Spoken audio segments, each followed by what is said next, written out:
So after about a week off, FPL is back, and I know a few of you are looking to play your wildcard or even your free hit in the upcoming week. So I've made a draft for each of you and put them into one video. Let's get straight into it. So let's start with the wildcard draft then, and in goal I've gone with David Raya with Martin Dubravka on the bench. Dubravka has a pretty difficult run of fixtures coming up, but he would just be there in the case of an emergency, as if you're going for somebody like David Raya in goal, you're going to be starting him pretty much every week.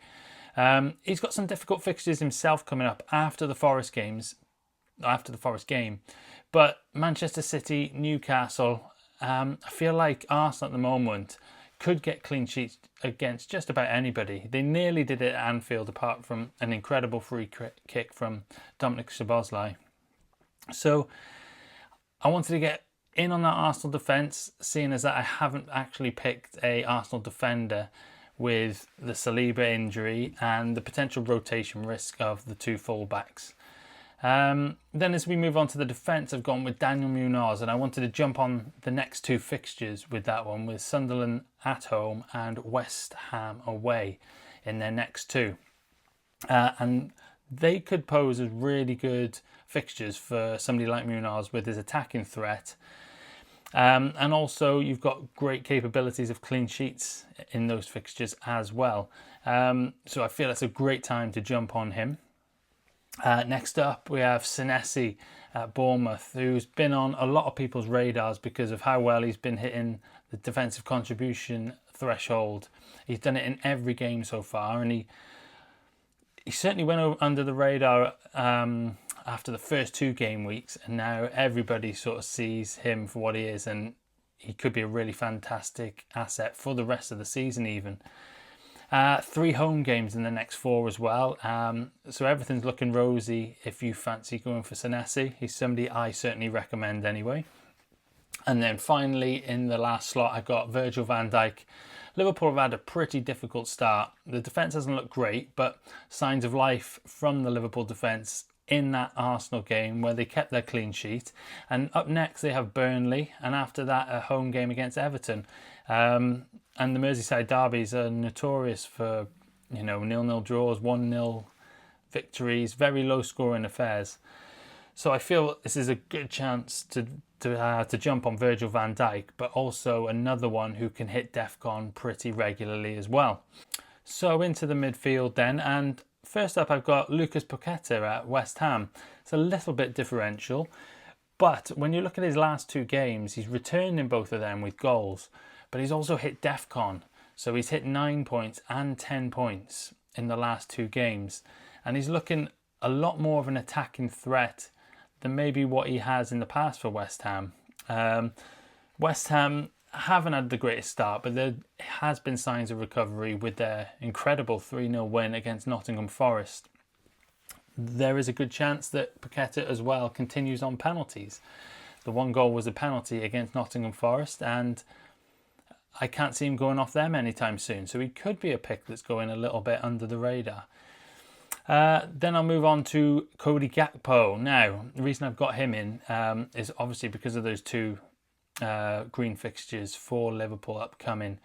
And as you see in this draft, I've got no Mohamed Salah, simply because I just can't afford him. And I will spoil it now. This draft does have Erling Haaland in it.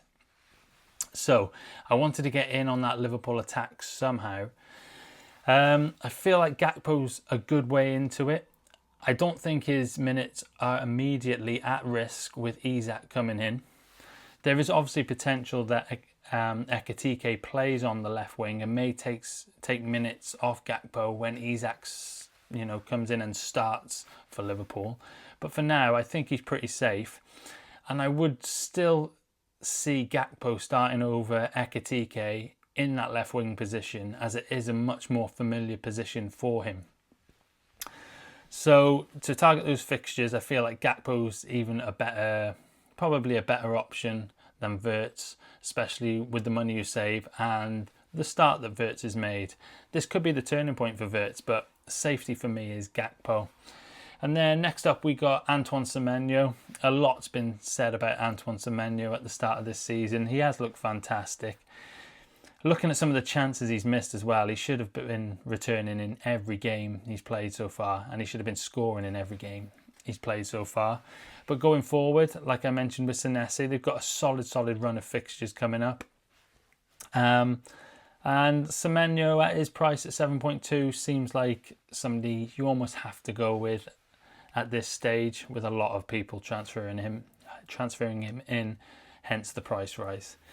And then finally, there's a bit of a toss-up here with the Everton midfielders. You can go with who you fancy, but I still think Iliman Ndiaye is the man to go with, ahead of Jack Grealish, ahead of Dewsbury Hall. You save the money with Dewsbury Hall, so if you are, looking to tweak a draft like this and you need to find money from somewhere, you could tweak Ndiaye to Dewsbury Hall. But when it comes to Jack Grealish or Ndiaye, I feel Jack Grealish has had a fantastic start, but as far as we still know, Iliman Ndiaye will remain on penalties. And he just has that bit more of a goal threat than Jack Grealish. Jack Grealish gets the assists, but there's always a good chance that Iliman Ndiaye is going to be on the end of them.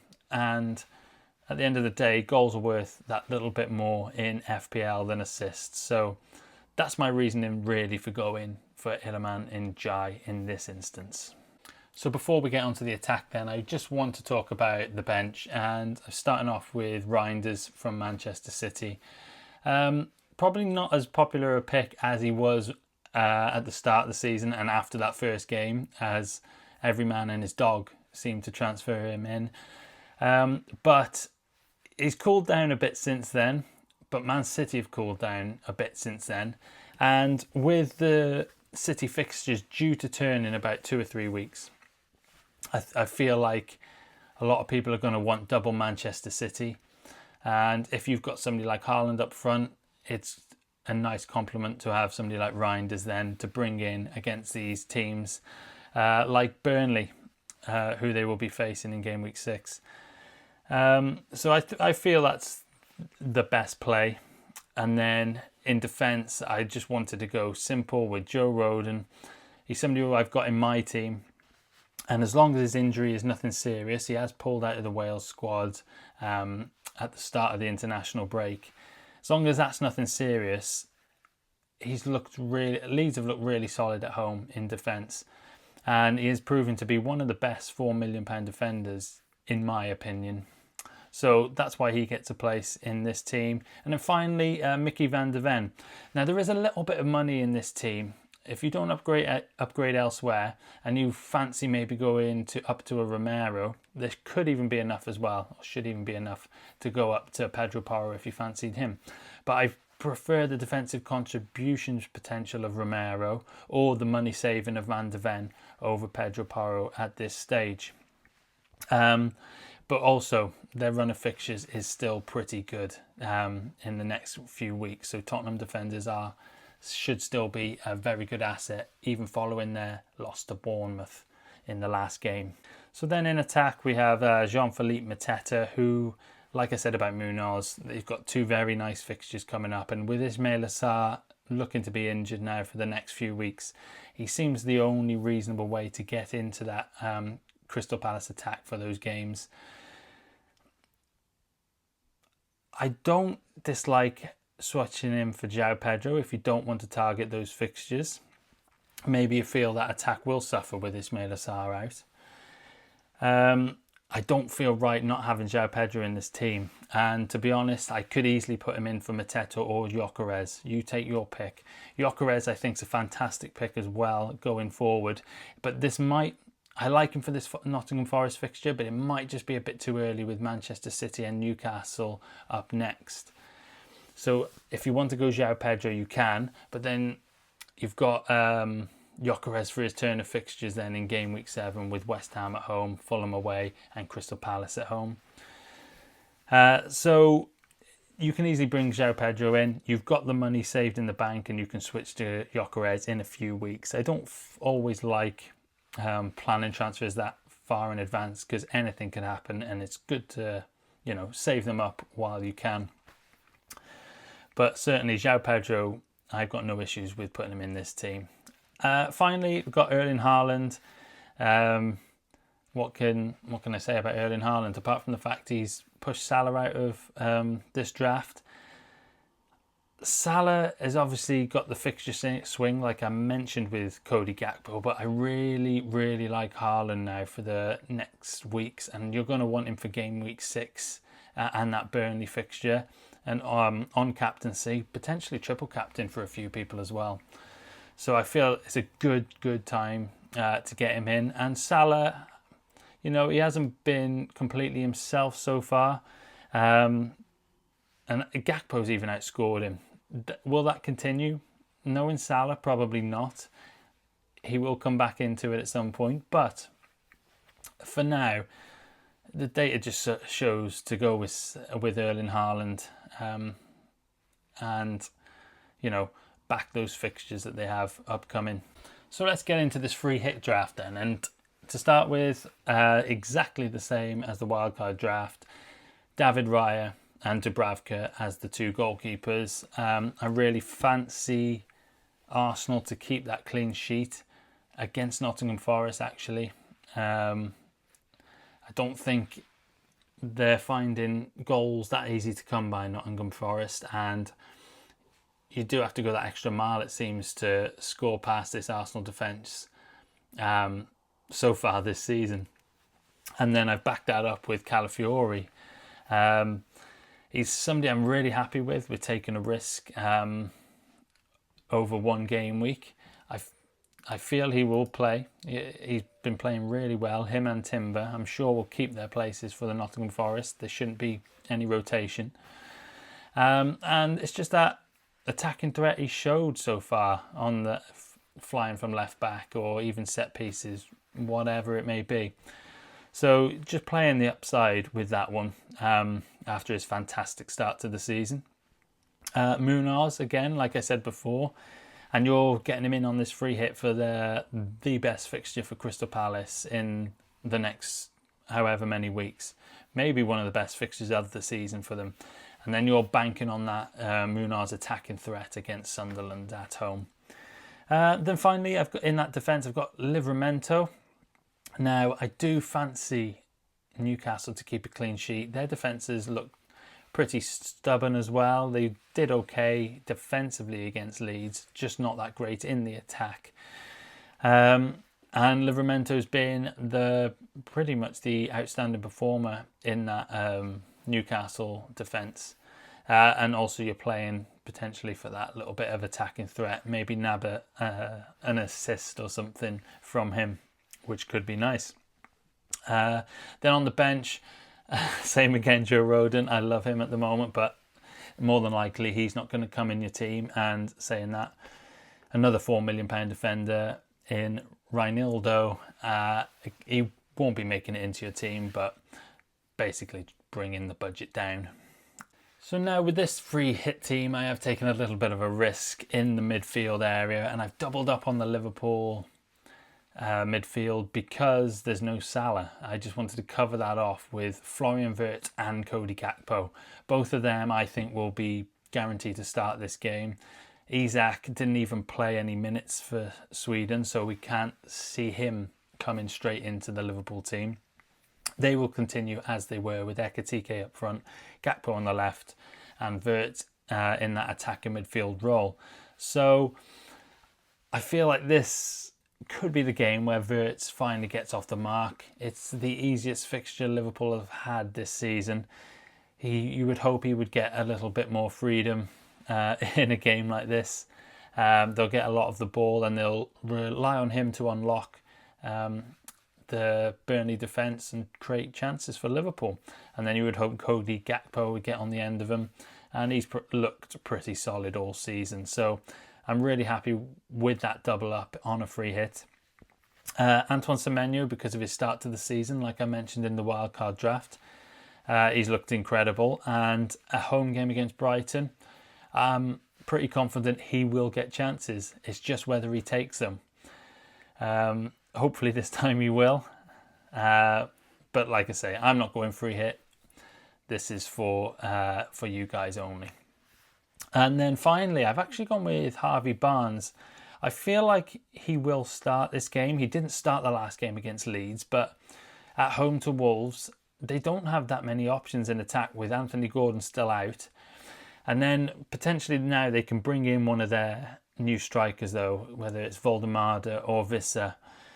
They can bring one of them in and then they can revert back to having their attacking wingers with Barnes, Elanga or Murphy. So I really, really fancy them against Wolves as well. It's about time they stamp their authority on a game yet to win. I feel they can get off the mark, and they will get off the mark at home to Wolves. So that's the best route, I think, and the most sort of highest potential sort of return will come from Harvey Barnes, in my opinion. And then finally, in the attack, again, like the wild card, Mateta up front, targeting that Sunderland fixture. I would be incredibly shocked if he didn't score in this game. Sunderland, the only away game they played so far was the spanking at Arsenal, 5-0, I believe. So maybe their confidence isn't as high away from home, which is quite normal, especially for the newly promoted teams. So perfect for this fixture. Again, Gyökeres. In this one, unlike the wildcard draft, I certainly do prefer him over João Pedro. I feel like maybe give João Pedro a miss and attack with this free hit team, because a lot of people will have João Pedro. And if he does blank against Brentford away, then you've got Gyökeres at home to Nottingham Forest, and a Nottingham Forest team that conceded 3 at home to West Ham. So you feel the confidence might have been knocked a little bit there. And Gyökeres, I'm sure, certainly at home, he'll be looking to add to his 2 goals he's already scored this season. And then up top, we've got Erling Haaland. I wanted to get him in against Manchester United.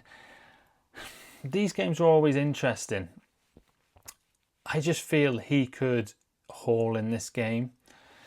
Manchester United have looked very up and down, probably more down than up, and these games can be pretty tight, pretty similar to, like I said before, with the Liverpool and Everton games. They can be tight affairs, but we've seen Manchester United score plenty of goals at the Etihad, but we've also seen Haaland really put Manchester United to the sword as well, and I feel it could be one of those games. And with the free hit, I always like to attack a little bit, and I feel that's the way to go, as a lot of people will be holding Salah for the Burnley game, and they obviously won't be able to afford Haaland. So I would edge against that bet and bring Haaland in your free hit, and see if sort of the Liverpool games have followed trend with Salah not really getting involved in too many attacks. Captaincy, I did put on Haaland, but I don't hate it if you want to go with somebody like Mateta, Gyökeres or Gakpo. I would probably edge more to Haaland. He's obviously the main man in this team. But like I said, I don't hate any of them 3 either. So you take your own, make your own mind up on that one. So the aim of that video was really to help you out and give you a bit of inspiration when picking your free hit team or your wildcard team for game week 4. If it did help you at all, please hit the like button. It would be really appreciated, and subscribe so you don't miss a video. Join the journey, and I will see you next time for the transfer tips video. See you then.